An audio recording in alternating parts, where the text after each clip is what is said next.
Welcome to Secondary Cities Primary Opportunities, a podcast that aims to highlight the significance of secondary cities and the issue that they face, emphasizing the value of smaller scale urbanization and regional growth. I'm Monica Laukas, an economist at Bureau Appold, and I'm here with my fellow hosts and BH colleagues, Arturo Reyes, a sustainability consultant, and Paul Norman, environmental consultant. Good to be here. Today we will discuss the challenges and opportunities of implementing climate resilience and adaptation measures in secondary cities. To unpack this complex topic, we are joined by two great guests. Kruti Muno, project manager at GIZ and support to the Covenant of Mayors in Sub-Saharan Africa. Welcome, Kruti. And Vaishnavi Shankar, lead at the Climate Center for Cities, part of the National Institute of Urban Affairs in India. Welcome, Vaishnavi. Thank you so much, Monica. I'm looking forward to the discussion. Thank you for being here. So we know that the world is currently warming up and with severe and widely felt consequences, which include the rising sea levels, storm surges, flooding, drought, water scarcity. Many of these risks are even more acute in secondary cities, which are often overlooked on the national and global scale. And here, poor planning and underinvestment usually intersect with lower incomes, which leads to a reduced resilience. I was wondering if we could start off the conversation with mentioning what are the unique challenges that, based on your work, you've found in working in secondary cities, and especially how these to compare with primary cities, which we can define as the capital cities or the main financial center, especially in terms of climate action and sustainable development. I think indeed the challenges in secondary cities are different than the ones in primary cities. Many secondary cities are growing much faster than primary cities at this point, especially in the Sub-Saharan African context. And the key challenges when it comes to taking climate action, I would put them in kind of three buckets. One is data, or rather the lack of good quality data that can inform cities in terms of what are your climate risks, where are the emissions coming from, what actions do we need based on this. The second would be the financial capacities or resources, which are quite different and lesser compared to the financial resources that primary or bigger cities tend to have. This is also compounded by the fact that often secondary or smaller cities don't have the same level of political influence to be able to advocate for more resources at from the national government or the national or international sources. And the third one that I would say is also institutional or human capacities. So primary cities tend to have more staff, more resources again that they can allocate for better city management and therefore allocate also towards specifically climate action, whereas this is again something that's often lacking in secondary cities. Thank you. And what do you see as the main challenges from your perspective, Vaishnavi? I would definitely echo and repeat the points that Kruti has mentioned because they are also very, very relevant to the Indian context. But before I jump into the unique sort of challenges, I thought it might be useful to also establish the scale of secondary cities, at least in the Indian context, right? So studies say that there are around 76% of Indian population who are exposed to medium or, high hazard of risk, and 30% of them live in cities which has more than 1 lakh population. And now if you look at number of cities of these kind, we have around more than 400 cities with a population of ranging between 1 lakh to 1 million, and close to 40 cities with population of 1 million to 5 million. And so these 40 cities are also kind of projected to outpace the growth of the primary capital and, the metro cities in the current state. So I think the number of cities and the scale is a big concern as well, at least when we're looking at the Indian context. And I may repeat a couple of points that Kruti said, but I'll probably contextualize it a little bit to the Indian context. So yeah, the first one is limited institutional capacity and the climate governance in general, right? So it's weaker. The government structures are a little weaker in the secondary cities. The institutions are also fragmented in nature. And overall, there is less capacity to address even to urbanization challenges and, climate related challenges is sort of a far-fetched sort of a issue at the current state. And also the local governance may lack the political influence to secure funding and other support that's required. For instance, in Karnataka, which is one of the sub-regional states in India, the Deputy Chief Minister currently holds the portfolio for the urban development of Bangalore, which is a capital city. So the other cities don't necessarily have that kind of influence for whatever support that they may need. And also the way the cities are structured in India is a little different. So there's a lot of executive powers actually devolved down to the cities. But at different sub-regional level, the stages are, sort of different. There are some states where, the cities have almost a lot of these powers, but in some states they don't. So if I were to just break it down with respect to the different sectors, predominantly all cities in India are responsible for solid waste management and maintenance and basic sort of concerns of that kind. But anything to do with land use regulation, environment, water, there are other parastatal organizations which are responsible for this. And in a secondary city, a lot of this comes at the state government, which is a sub-regional government. So if the city government themselves don't have the powers to make any decisions on that end. So this is sort of a big barrier for any sort of growth that, they may want to take from their end. And resource constraints, of course, this is with respect to funding, with respect to technical expertise, with respect to the skilled manpower that is required. Again, for instance, there was a large study that was conducted across the country to see how many urban planners are there in the country. So we have 0.23 for 1 lakh population. So that's way little compared to the other European countries.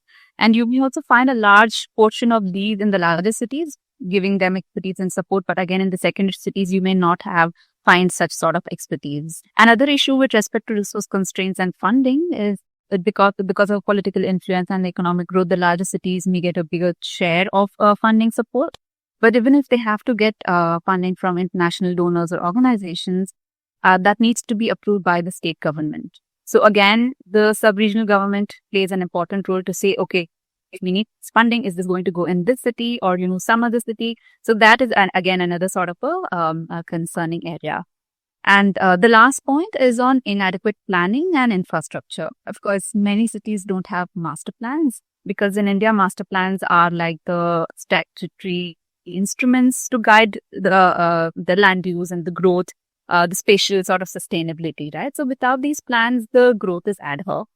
And there is, of course, encroachments in water bodies, your green cover, and, many other protected areas may eventually get encroached without such plans and regulation in its own sort of place. So that's another sort of a big concern, at least when we're looking at the secondary cities. I just ask a quick question about the Indian context. So to what extent is there a national requirement for cities, maybe over a certain size, to have some sort of plan in place to address, issues or look ahead at the risks of climate change? Is there anything like that, or is it really just up to individual city authorities? So at a national level, usually what happens is we have guidelines which kind of say what your master plan should be like, what the process should be like, but it's not mandatory to actually, follow exactly that.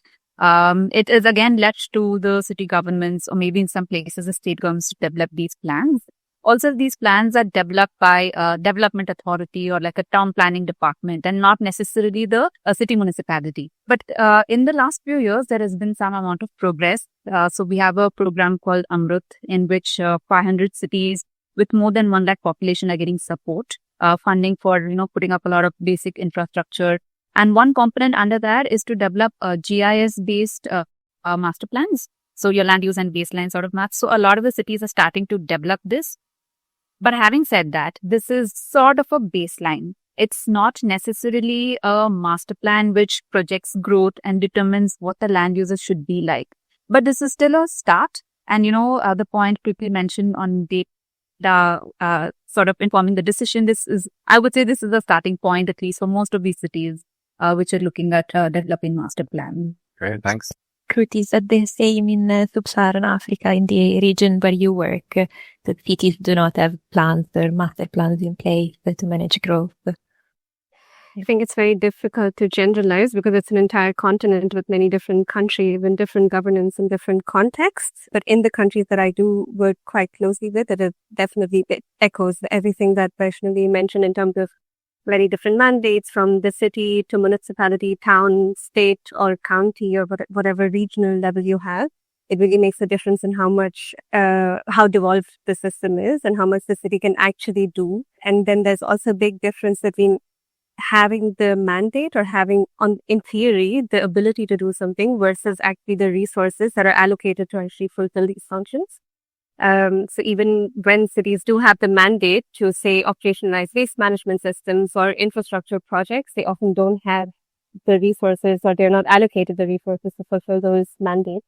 Something came up in your answer previously, and you used the term, I'm guessing, in relation to the way some people feel about it. Because I think you said sort of far-fetched aspects, such as sort of climate change. But what's the sort of perception like in the places that you work? Is there that skepticism among some people, or is it kind of accepted because maybe within certain places they're really kind of seeing the brunt or the big impacts of kind of climate change? Just interested in the perception of it.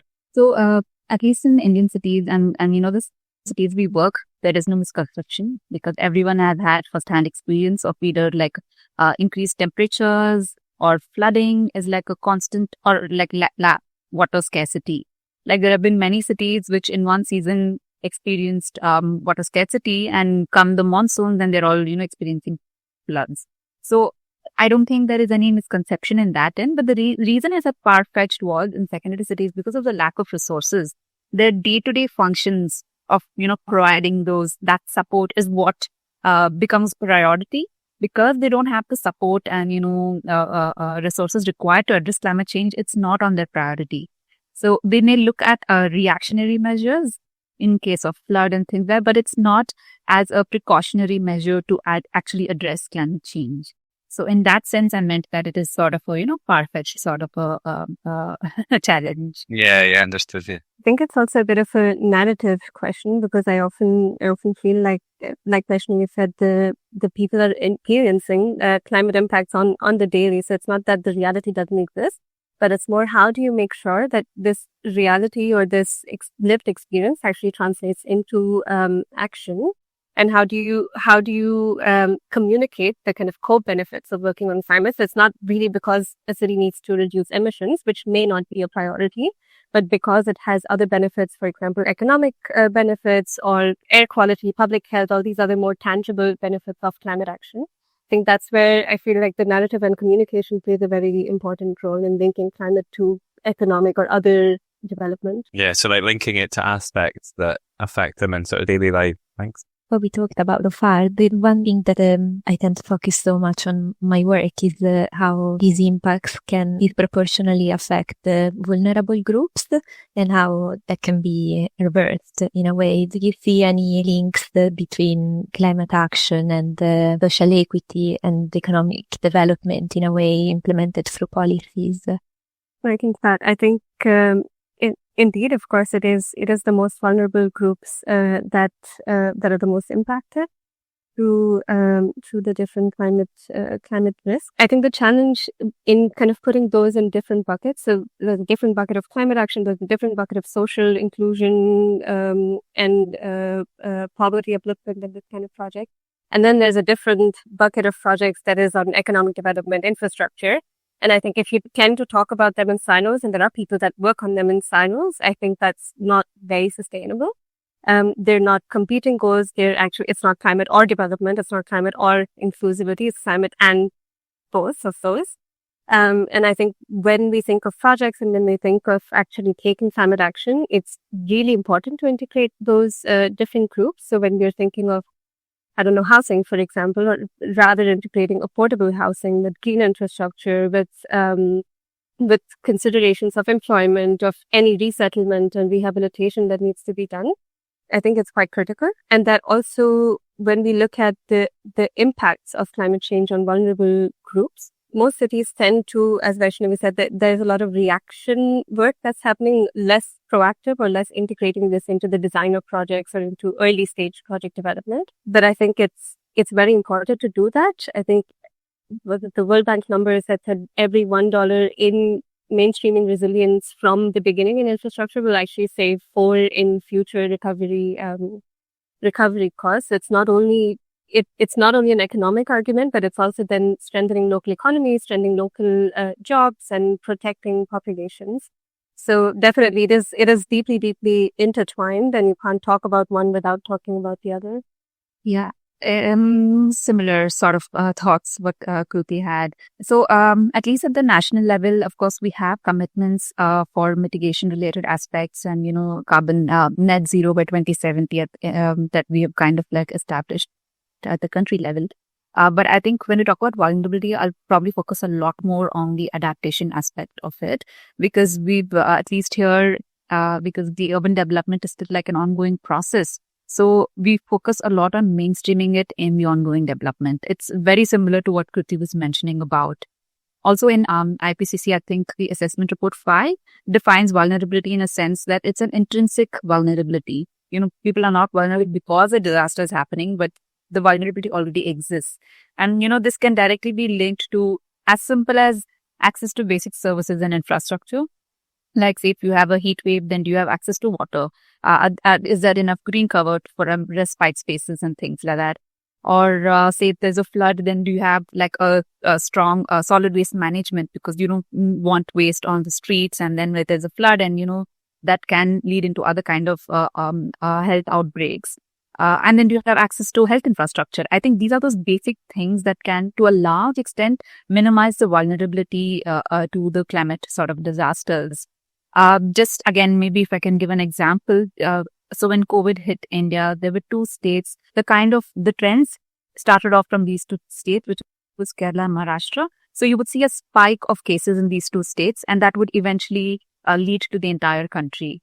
So the reason being, the health infrastructure in these 2 states are quite strong. People have access to health infrastructure. So if they fall sick, they actually go to a doctor, and then they're tested, and that's documented. Right. So as simple as that. So having access to this, I think to a large extent will reduce the vulnerability. So like I said earlier, also in India, the focus on urban development started only in the 2000s. So we had something called the Jawaharlal Nehru Urban Renewal Mission, which focused on, sort of fast tracking the planned development in the cities. So there was funding provided, at least if I'm talking about secondary city, which is 1 million plus population. There were 28 cities which received funding, so they could focus on their service delivery mechanisms. And moving forward, there have been multiple national level programs as well. The current one is the Atal Mission for Rejuvenation and Urban Transformation. Again, focusing on providing water supply, sewerage, sanitation, drainage infrastructure, looking at parks and improving the overall quality of life in these cities. So the secondary cities, who may not have enough own expenditure at the city level, actually can use this to expand their infrastructure to a large extent.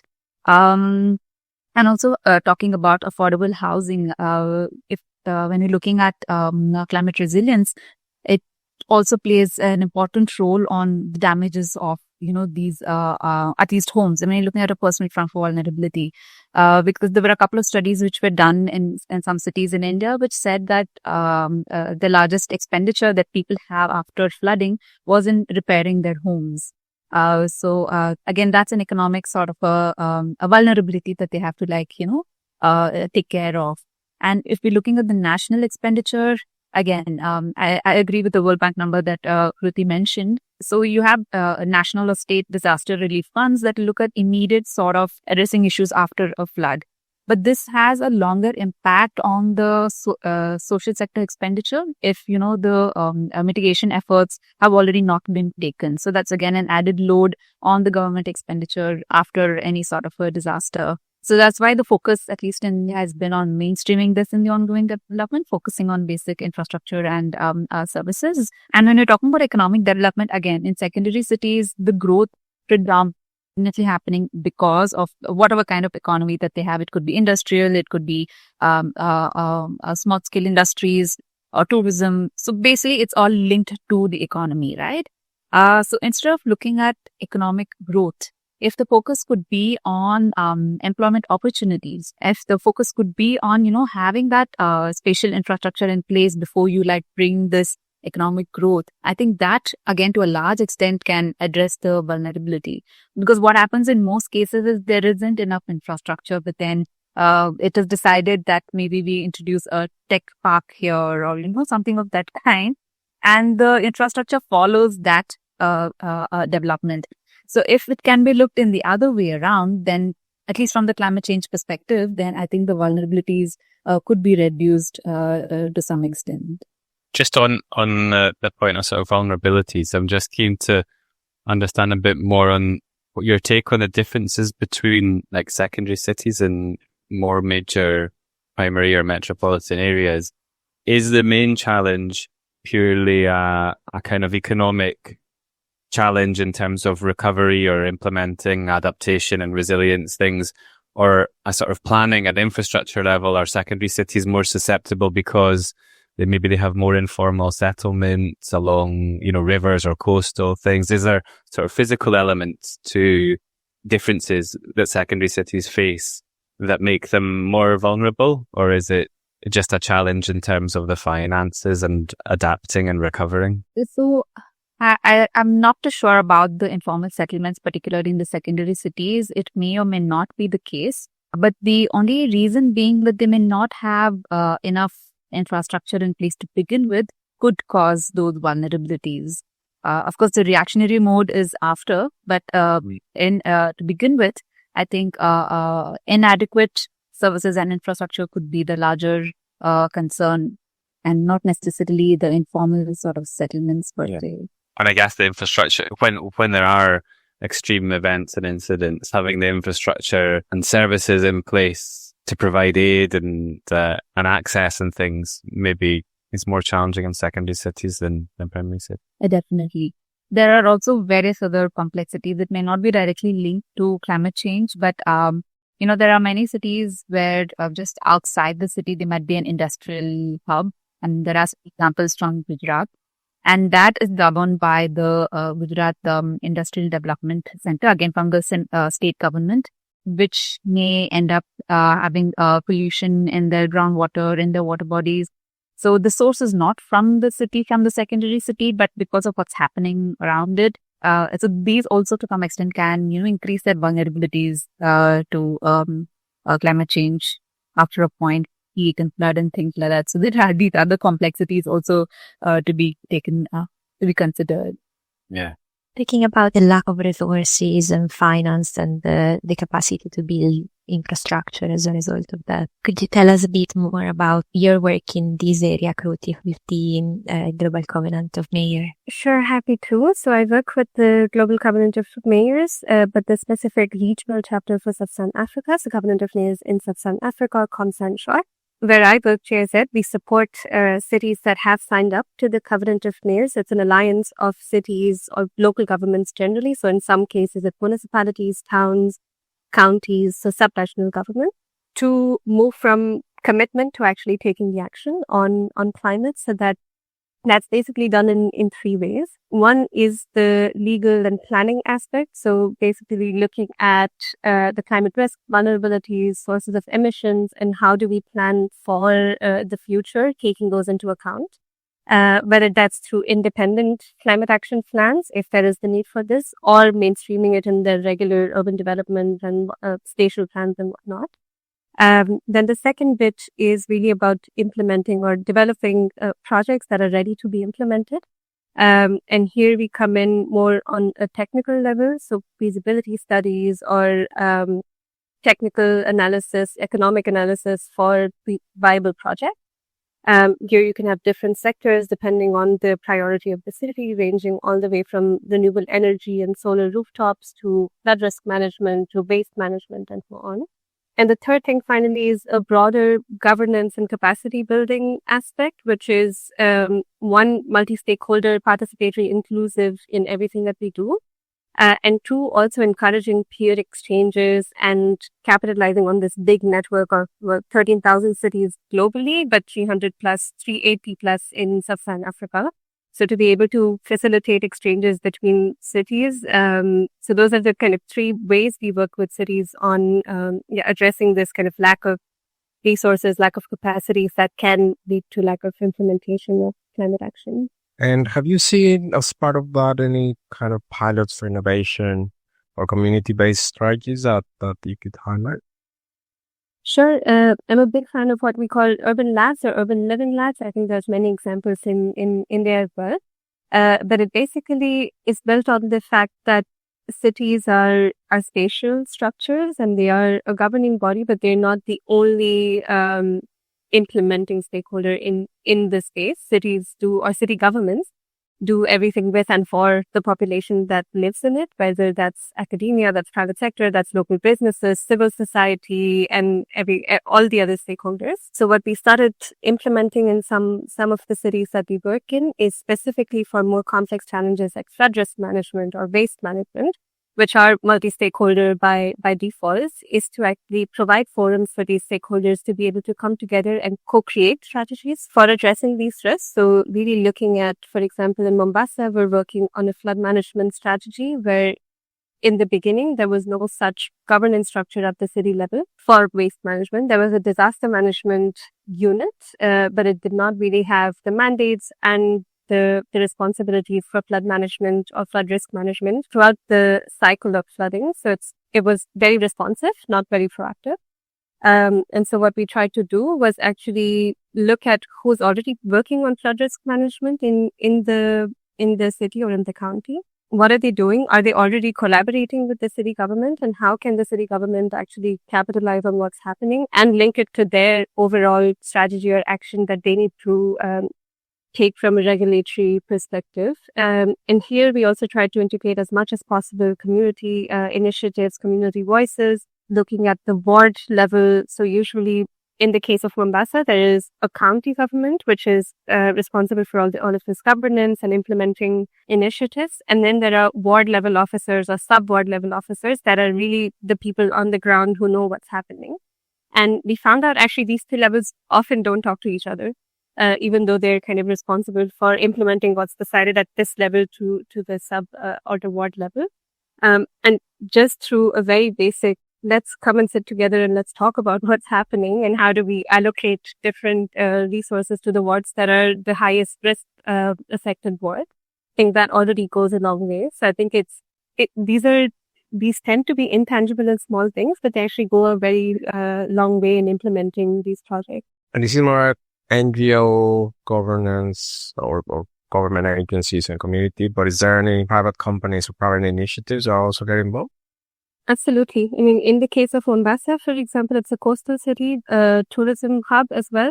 It's where everybody would land into to go to the East African coast in Kenya. So hotels are very affected by flood. So we have to involve the tourism agency or the hotel association, for example. There's also industries that are cement factories in Mombasa that, on the one hand, they also are responsible for some pollution and solid waste related issues. So how are they already acting on this? And how can we use, for example, corporate social responsibility and other avenues to actually get funding for the work that's needed for flood risk management? So indeed, it is quite a systemic or kind of multi-stakeholder initiative. Have you seen anything like that, Vaishnavi? Yes, there may be multiple examples that I can think of, but probably I'll highlight some of the work that we're doing at our end to some extent. So we have at the national level something called a Climate Smart Cities Assessment Framework. So this has around 28 indicators across 5 sectors, which is say blue-green sort of infrastructure. We're talking about water, waste, energy, air quality, mobility, and green buildings. So literally, you cover for all of the sectors. But we're assessing the development in the cities from the urban development. So any of these indicator questions that you see, it's all urban development related. So they have the data. But because I was earlier mentioning about mainstreaming it, so in a way they kind of like understand, okay, so if I do this, and this, then, to some extent, I can work this thing out. So, for example, in energy, we're asking them questions about how many of the street lights have solar or hybrid sort of street lights, right? How many green buildings are there in your cities? What's the green cover in your city? How many water bodies or lakes you've rejuvenated? And then do you have like a climate cell? Have you developed a climate action plan? So these are the kind of questions that we're asking, and it's also sort of incremental in nature. And through this, we've done 3 rounds of assessment. So this year we have assessed 226 cities. We started with 100 and way back in 2019. And we've seen growth, or rather better performance in the cities over these 3 years. So they immediately know because they graded in 5 different levels. So the first level, of course, is they haven't done anything. The second level is they've done basic amount of assessments and baseline studies and things like that, right? So they immediately know what is the next step for them. So through this, using this framework as a base, we've done extensive capacity building for the cities. But one of the learnings has been that, we have to target, at least for capacity building, like the officials across the different levels. So starting off from the elected members to the bureaucrats to the engineers. So it has to be across. And of course, the capacity building has to be targeted based on their decision-making sort of powers. That the engineers could be more technical, but for the bureaucrat, maybe something that help them make decisions. So we've also kind of curated different modules of these kinds for the different target audience. Again, most importantly, most of them, they get transferred to a different department or different city. So, that capacity, of course, they have developed that, but then that moves from them to the other city. So again, so this capacity building has to be constant and continuous in nature. I don't know for how many years until we've reached a certain point to say, okay, now, we're good at doing the capacity building sort of a program. So that has been a biggest learning. There's one other point also, which is most of the trainings are mostly academic in nature with some component of practical site visits and things like that. But what we've understood will help is like, say, end-to-end sort of capacity building, which is translate what they have learned into developing a project. And support needs to be provided till that end. Only then, you can translate all that you've learned into something useful for the city moving forward. So these are the 2 big learnings that we've had in the work that we've done. And another one, especially when we're looking at climate, is, from this experience, we also developed a card game. We call it CLAP now, again, across these different sectors. So we bring stakeholders from these different departments and also from the CSOs from the city to come together, look at the climate challenges that you have, and, together kind of identify what the priorities should be like. Because if you have an engineer from the waste department, he'll probably focus on, listen, I need to do non-revenue water. I really don't care about waste. I don't know if that's a priority, right? But how do you build consensus?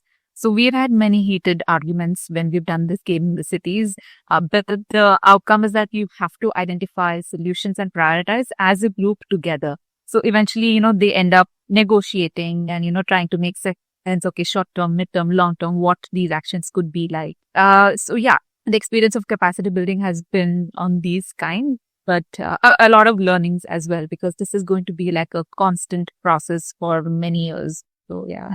Yeah, I can also echo. I think one of the things we also learned in terms of capacity building is the more learning by doing, or the more on the job it is, the more better, or the better. I think the kind of trainings or workshops are very useful in building a theoretical basis or a framework to implement projects. But the more we've involved, for example, even in doing highly technical studies, if we do it through a consultant or an expert that flies in and out of a city in 2 weeks or 2 months or whatnot, that expertise still then sits with the consultant and not with the city. So that's not very sustainable. And so in our work, we try our best to actually do this as much as possible through the city staff. So it's the city staff that goes out, for example, collect the data. It's the city staff that is in the lead for all these steps. And for us, we see ourselves a bit as a back-end support where necessary, and try to mainstream it as much as possible in the existing city structures. And I think that's long-term, that's the only way, because for us, partners like JZ or other development partners come and go, but then it's really the staff that save on. The capacity building that you focus on is mostly around bringing together the different departments, the different levels within the city, and the technical versus policy implementing side. But do you see cities coming together to form partnerships and be more influential in attracting fundings or being able to implement the projects in your works? For us, yes, because the Covenant of Mayors is a fairly large network of cities. It is one of the core kind of value adds for a city to join that network. It's to benefit from experiences from other cities, either in their country or in their region, or even not necessarily in their region. And one of the things we've seen is that cities learn best from their peers because they're the ones who really understand the challenges, the contextual constraints and whatnot. And even within that, the interesting thing about secondary cities I've seen is a secondary city from the same country will not have as much in common with the primary city as they will have with a secondary city from a different country. So we had a city from Kenya and a city from Peru exchange on climate action plan and how to planning and how to carry the momentum after elections when the government has changed. And both of them had exactly the same challenges, which actually they maybe wouldn't have related with the city in their own country. So definitely, I think getting cities together is quite a powerful tool. It sometimes also creates a bit of a healthy competition between cities when you talk about one city that's doing an amazing thing and the others want to follow, which has pros and cons. Of course, not everything is applicable everywhere or in every context, but I think the word they like using is benchmarking or looking at what other cities are doing and what they can learn from this. And yeah, we've seen very nice examples of facilitating one exchange, but then the cities continue to exchange not just on the topic that we focused on, but then they kind of go super broad, going all the way from city management to waste management to governance. And how do you deal with the minister when you have all these ad hoc requests that come in and this kind of thing? And they tend to continue after the kind of one-off or a few exchange events that we've done, which is quite rewarding to see. Yeah, it's very interesting, especially the fact that even different continents in completely different contexts and cities would find similar challenges and ways of learning from each other.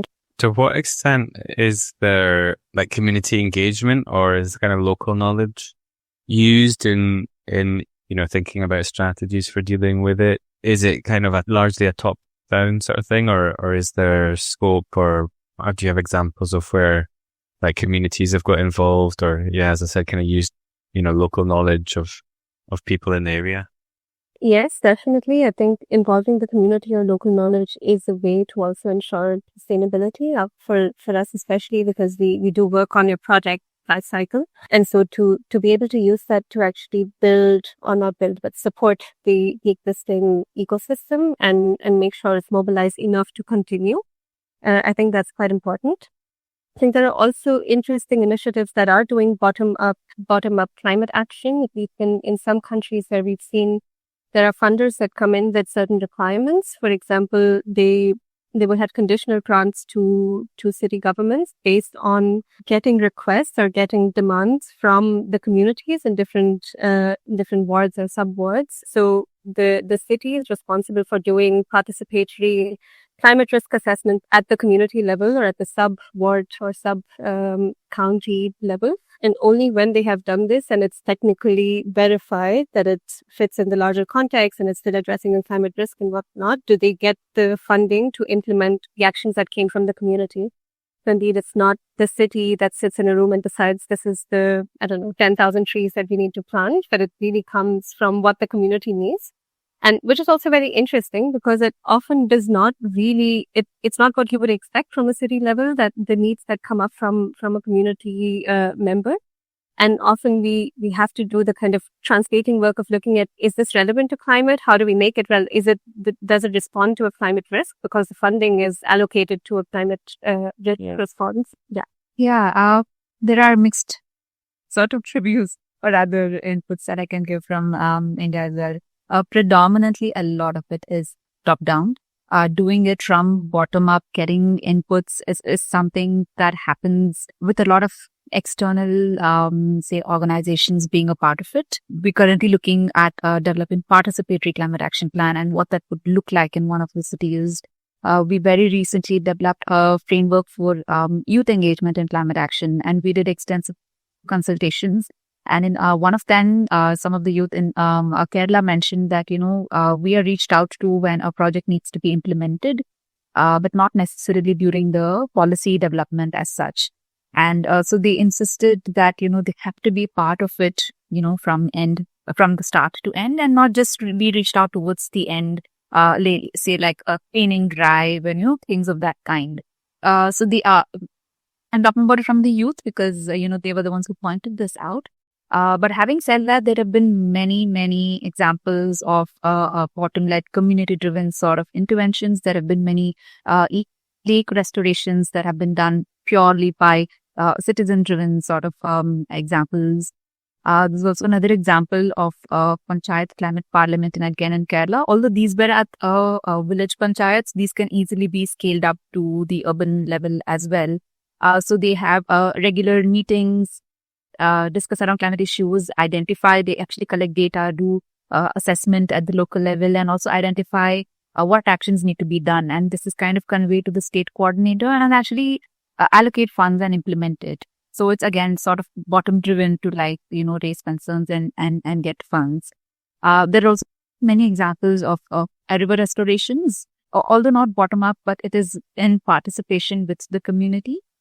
Addressing solid waste and water pollution in the rivers, and planting and looking at river stabilization and kind of developing more public spaces around it in cities. So there are quite a few examples of these kind, which involves the local communities for climate actions. Through your work, have you managed to identify what are the most effective ways in which secondary cities can advocate for more support and resources from national governments and international organizations?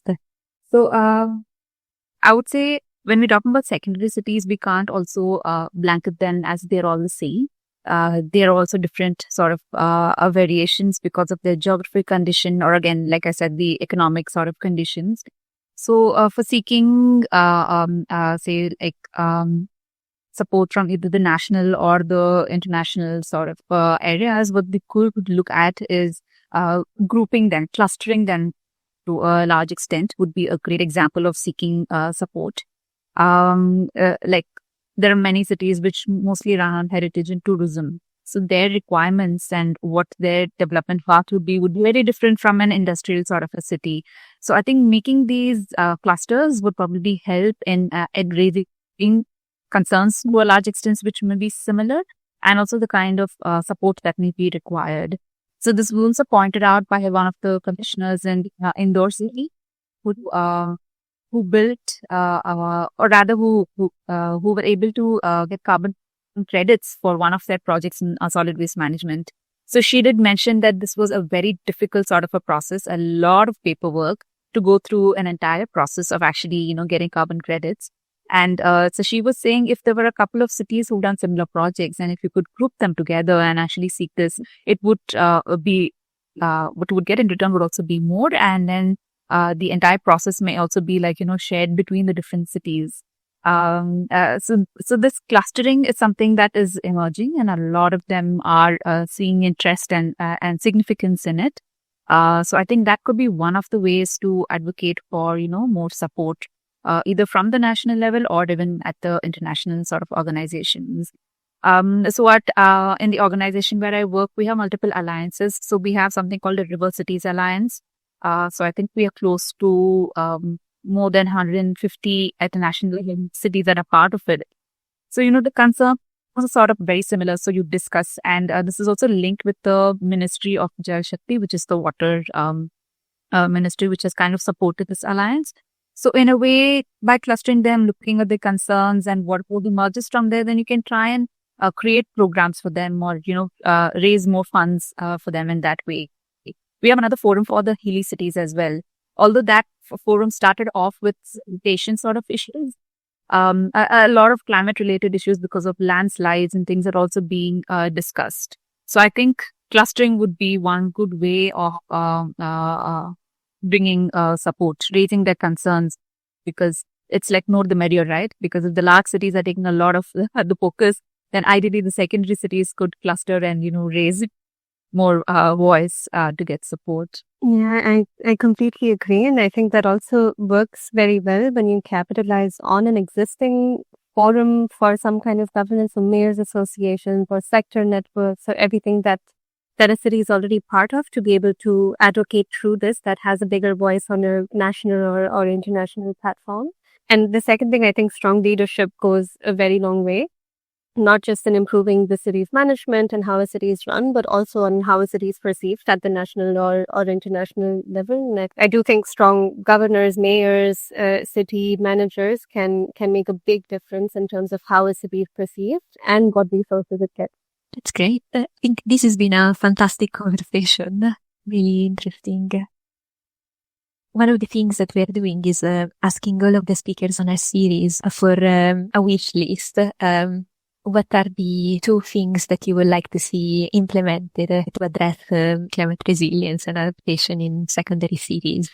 I can start. I think the topic of multi-level governance is very interesting to me. I think it's something that doesn't get the attention that it deserves. But in terms of looking at how much cities link up at the national level when it comes to your NDC or nationally determined contributions on climate change, how much the reality of cities is reflected in national plans, national resource allocations, and then also internationally in international forums.